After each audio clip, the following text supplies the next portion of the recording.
Welcome to Take 5, your 5-minute inspirational message from Solid Rock, Drogheda. My name's Nick Park and I live in County Louth, live in a little village called Drammin. And quite close to our house is the Drammin United football ground. Now Drammin United, they have a lot of underage teams, so a lot of kids teams at various age levels play there on that pitch. And I walk the dogs several times a week past the pitch. And one of our dogs, Jack, he just there's a hole in the hedge where you can see through and you can see the football pitch, and he just stops and stares through it, and he's itching to go through onto that pitch. Now we're not going to let it. You know, the last thing they need playing football is dog poo on a kid's football pitch. But he just wants, you know, he looks through there. It must be like a glimpse of heaven to him, all this grass where he can run and play and do whatever else. Anyway. The other day as I was walking past, I noticed a sign on the gates. And I thought, how sad that it's necessary to put a sign like this up. Basically, this is what it says. These are kids. It's only a game. Respect the referee. Coaches are volunteers. It's not the Champions League. Obviously, there has been a problem with parents who have got overexcited, over abusive, over demanding, and behaved in a way that instead of providing an enjoyable experience for the kids that are playing football, it ends up becoming not enjoyable at all because of the over competitiveness, the aggressiveness, whatever else.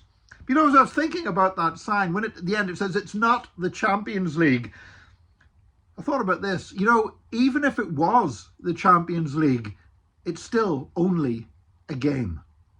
Now, this is not an anti-sport message. I like sport. I don't take part in much sport, as you can tell by looking at me, but I used to, and I love watching sport. I love lots of different, I love watching rugby, I love watching football, I love watching cricket, I love watching athletics. I mean, loads of different sports I enjoy watching. But even though I enjoy watching sport and I do follow my teams every time they're playing, and don't get to watch them that often, but follow and see how they're doing and keep an eye on the score lines. Even though I like sport, I still believe it's only a game. It's not worth some of the effort, some of the attention, some of the massive amounts of money, some of the aggression, some of the violence that people want to invest into it.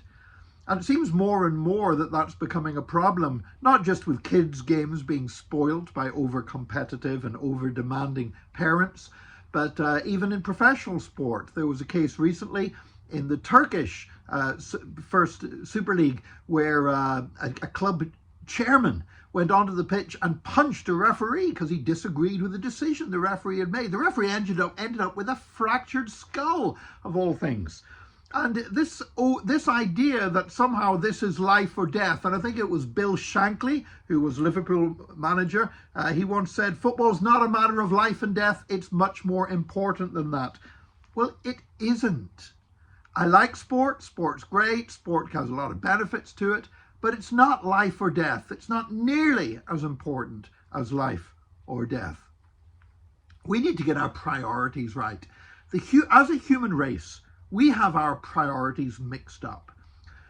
Even here in Ireland, you know, more people go to attend a place of worship every weekend than either participate or take part in soccer, GAA and rugby all put together. And yet, from the attention that people give to sport, you'd never dream that that was the case. We need to make sure that we keep our eye on the things that are most important, that our priorities can line up with God's priorities. And it does us no harm whatsoever to look at our lives, to look at the time, the money, the attention that we're devoting to different things in our lives, and to say, I want my priorities to be lined up with the will of God and his word. May God help us to do that and do it well. God bless you today, and join us again tomorrow for another Take 5, your 5-minute inspirational message from Solid Rock, Drogheda.